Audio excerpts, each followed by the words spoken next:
안녕하십니까. 호구로 투자하는 쇼킹 부동산입니다. 얼만큼 위험한지 실감이 안 나는 분들께 영상 시작해 보겠습니다. 구독과 알람 설정 부탁드리겠습니다. 자, 부동산 가치 변화에 가장 크게 영향을 주는 것은 무엇일까요? 저는 연속된 기준금리의 변화라고 말씀을 드립니다. 자, 동일한 주거 기능을 제공하는 아파트는요, 결국에는 돈의 가치로 아파트 가격이 결정될 수밖에 없다, 여러 차례 말씀을 드렸습니다. 자, 자산으로의 돈의 가치의 변화가 부동산 가격을 결정하게 되어 있는데요. 자, 여기서 말하는 돈의 가치란, 자, 현금을 갖고 있다가 대부를 통해서 이자 수입을 얻는 것을 의미하는데, 바로 이것을 금리라고 우리는 표현을 하게 됩니다. 쉽게 예를 들어 볼게요. 자, 2호선 역세권에 33평 아파트가 있습니다. 자, 이 아파트 기준금리 0.5% 상황에서 20억 정도 시세가 형성되어 있어요. 자, 왜냐면은 20억짜리 1년 정기예금의 세전 이자 수익이 1,600만 원밖에 안 됩니다. 자, 그런 쥐꼬리만한 이자 받을 바에는 그냥 아파트에 투자하는 게 낫겠다 생각할 수 있겠죠. 자, 그런데 기준금리가 1.75%입니다. 자, 20억의 1년 정기예금 세전 이자 수익이 4,600만 원이나 됩니다. 3배 정도 차이가 나죠, 이자 수익에서. 자, 그러면은, 야, 너 이 33평 아파트에 살고 있을래? 한 달에 400만 원 가까운 이자 수익 받을래? 자, 선택할 수 있다는 부분이죠. 그래서 이 돈의 가치 변화에 따른 아파트 가격 재설정에 대한 부분은 이 예시를 통해서 강조를 드린 겁니다.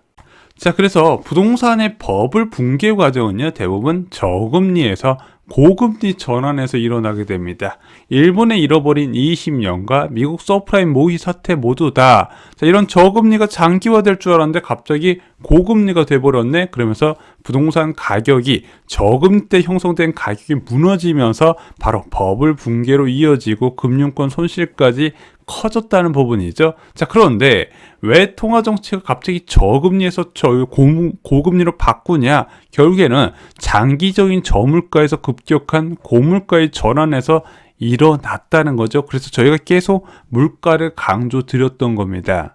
자, 그런데 이런 급격한 버블 형성 과정에서 부채 팽창이 동반되게 되어 있습니다. 자, 일본의 GDP 대비 가계부채 비율을 보면요, 1980년대 보면 수직적으로 증가하게 됩니다. 자, 미국의 GDP 대비 가계부채 비율도 2020년 초반에 급등하게 돼요. 자, 왜 그러냐면은 주택 가격이 그냥 한 1, 2년 정도만 높게 형성되고 그냥 안정된 수치가 가면 이렇게 가계부채가 안 늘어나는데, 주택 가격이 장기간 올라가 버리잖아요. 그러면은 야, 주택은 무조건 떨어지지 않고 오르기만 하는 것이다, 이렇게 사람들이 믿어버린다는 부분이죠. 자, 그러면은 원래는 사람들이 부채를 끌어쓰는 거에 대해서 거부감을 가지는데, 주택 가격은 안 떨어진다고 믿음이 생겨버리면요, 바로 과도한 부채를 무서워하지 않는다, 결국에는 가계부채 급등을 부른다는 부분이죠. 자, 그런데 대한민국은 이런 조건이 모두 갖춰져 있습니다. 자, 이 7년간 이어진 저금리와 그리고 지속적인 주택가격 상승, 2014년부터 거의 제대로 조정받지 않고 지속적으로 올라왔다는 부분이죠. 2019년 1분기 때 조정받을 기회가 있었는데 미국에서 다시 저금리 정책으로 전환하고 한국은행이 그에 따라가면서 그 기회를 날려버렸죠. 자, 그러면서 주택가격 상승 기대감이 너무너무 강하게 형성되어 있었습니다. 그러면서 가계부채 비율이 GDP 대비 104%를 넘어섰고요. 주요 국가 중에서 GDP 대비 가계부채 비중뿐만 아니라 전년 동기 대비 증가세 모두 다 1위를 기록하게 되어버렸습니다. 자, 이런 상황에서 물가 불안에 따른 지속적 금리 인상이 예고가 되고 있습니다. 이미 시장에서 1.75%까지 보고 있어요. 올해만요. 내년에 또 어디까지 올라갈지 모릅니다. 왜냐하면 기본적으로 연도별 물가 상승률을 보잖아요. 2013년부터 대한민국은 2.0% 물가 안정 목표치를 한 번도 넘어서지 못했는데 작년에 2.5%가 되어버렸습니다. 그리고 작년 11월과 12월에요. 3% 후반에 물가 상승 급등세가 나타나게 된다는 거죠. 인플레이션이 심하게 나타나니까 금리를 자주 올린다는 부분입니다. 문제는 올해 1.75%까지 올리는 것도 올해 하반기에 물가가 안정될 거란 전제하의 계획인데, 올해 하반기에 물가 안정될 조짐이 안 보인다 말씀드렸죠. 문제는 미국은 더 심한 상황을 겪고 있다는 겁니다. 지금 미국 소비자 물가 상승률 6.8%죠. 대한민국 3.7%인데, 자, 그런데 내일 미국 CPI가 또 발표되거든요. 예측치가 7%입니다. 자, 그래서 주요 IB들이 지금 미국 금리 긴축 전망을 계속해서 강화하고 있어요. 벌써 올해 4차례 금리 인상하고요. 자산 축소 부분 보유 자산을 처분하는 시점이 올해 여름 7월이라고 전망하는 데가 늘어나고 있습니다. 자, 올해 4차례나 금리 인상한다네 엄청 자주 하는 것 같죠? 자, 하지만 쇼킹 부동산에서 그동안 영상에서 계속 강조드렸습니다. 인플레이션이 심할 때는 여유있게 3개월마다 올리지 못한다고요. 자, 지금 대한민국이 11월 달에 금리 인상하고 나서 이번에 1월 달에 올리잖아요. 자, 왜 2달 만에 올리겠습니까? 물가 불안이 심하니까. 근데 미국은 지금 더 심한 상황이라고 말씀드렸죠. 자, 그러다 보니까 월가에서도 이런 이야기가 나와요. 월가의 황태자라 불리는 제이미 다이먼 JP 모건 체이스 CEO가요. 패드가 올해 4차례 이상의 금리 인상에 나설 수 있다고 예상했다. 다이먼 CEO는 인플레이션이 패드가 생각하는 것보다 더 상승할 수 있다. 개인적으로 패드가 올해 4번만 금리 인상을 한다면 놀랄 것이라고 말했습니다. 왜냐? 그렇게 여유있게 금리 인상을 자주 못할 수가 없거든요. 당연한 이야기예요, 이건. 자, 그리고 간밤에 있었던 제롬 파월 의장의 상원 인사청문회, 최근 10년물 국채 수익률이 치솟고 긴축의 공포가 커지는 상황에서 제롬 파월 의장의 긴축 의견을 들을 수 있는 자리였는데요. 자, 이 자리에서 제롬 파월 의장은 금리 올려 인플레 잡아야 민첩하게 대응 필요성을 강조했고, 인플레이션은 고용시장에 큰 위험이 되기 때문에 대응을 강조를 했습니다. 하지만 장기적인 금리 전망이나 긴축 시나리오에 대해서는 언급을 하지 않았거든요.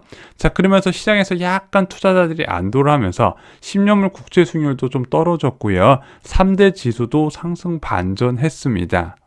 자, 하지만 그 어떤 중앙은행도 앞으로 우리가 어마어마한 긴축할 거란 거를 1, 2년 앞당겨서 말하는 중앙은행 총재는 없다는 부분이죠. 그래서 이거에 대해서 전혀 안심을 하시면 안 된다는 거예요.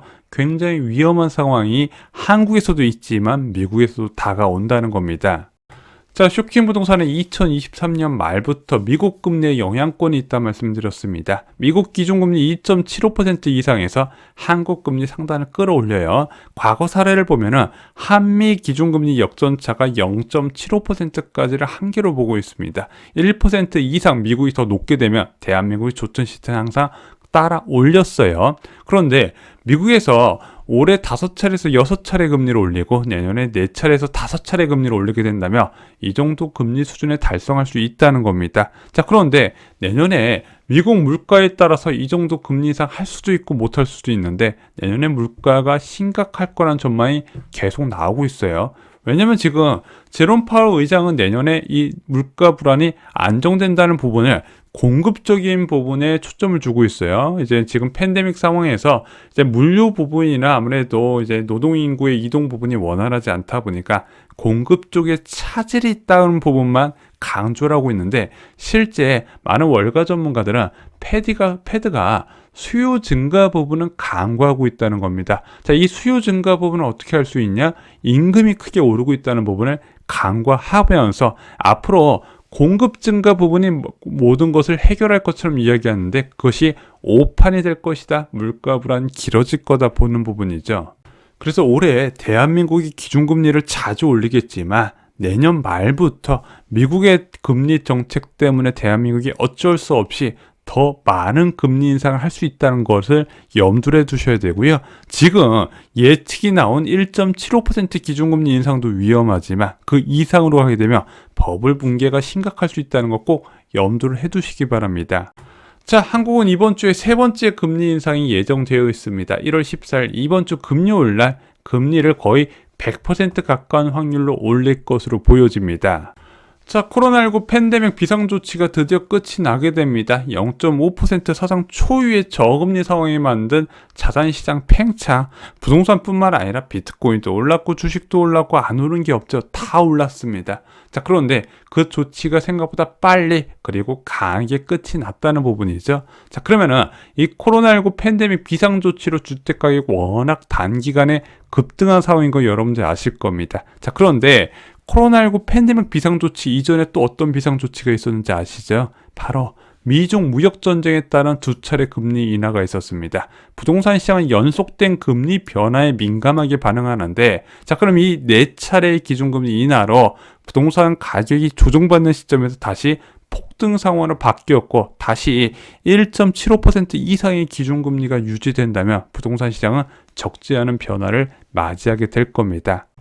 자, 강남 고가 아파트가요, 저희가 주로 체크하는 아파트 위주로 이번 주 월요일부터 눈에 띄는 하락세가 나타났습니다. 저희가 계속 시세 분석해드리지만 그동안 하락세가 그렇게 눈에 띄게 큰 단위까지 나타나지 않는데, 이번 주부터 금리 인상을 의식해서인지 조정폭이 꽤 크게 나타나고 있습니다. 하지만 지금 집 사야 되나요?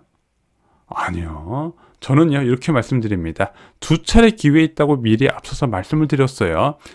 눈 딱 감고 11월 달까지 기다려 보시라고. 부동산 가격은 하락에는 어느 정도 조건이 필요합니다. 먼저 공급이 늘어나야 돼요. 자, 물리적인 공급 말고도요, 매매 시장에서 보유한 사람들이 처분하는 공급이 늘어나야 되는 부분인데, 그 공급적인 부분이 기준금리 1.75% 이상에서 많이 일어날 거라고 말씀을 드렸습니다. 또한 물리적인 공급도 내년에 많이 증가하게 돼요. 아직도 많은 사람들이 내년에 공급 부족이라고 이야기하는데, 실제적으로 아직 일반 분양을 하지 않는 물량까지 포함하면 4만 호 이상의 입주 물량이 예정되어 있습니다. 또 하나 가장 강력한 건데, 2년 전 전세 시세 대비 하락하는 시점이 올해 11월부터라는 부분이죠. 자, 이 세 가지가 맞물릴 때 내년 부동산 시장 적지 않은 변화가 나타날 것이고, 그 첫 번째 신호가 올해 11월부터라고 말씀을 드렸습니다. 지금 얼마나 위험한지 아직 실감이 안 나시지만 이때 되면 정말로 크게 실감이 나실 겁니다. 자, 지금은 부동산 지식이 인생을 바꾸게 됩니다. 무주택자 입장에서 정말로 엄청난 기회가 올 수 있어요. 자, 그러면 기본적으로 내가 지식이 있어야 앞으로 다가올 기회에서 잘못된 선택을 하지 않을 수 있다는 겁니다. 먼저 아파트 가격이 어떤 식으로 움직였는지 과거 사례를 좀 아실 필요가 있고요. 현재 부동산 규제가 어떤 것이 있고 앞으로 공급이 얼마나 많은지, 그리고 가장 좋은 내 집 마련 수단인 청약제도에 대해서는 기본적으로 알고 계실 필요가 있습니다. 이와 관련된 모든 지식들 쇼킹 부동산은 아파트 교과서에 모두 포함되어 있습니다. 지금은요, 지식이 힘입니다. 이상으로 영상 마치겠습니다. 좋아요, 구독, 공유 꼭 부탁드립니다. 감사합니다.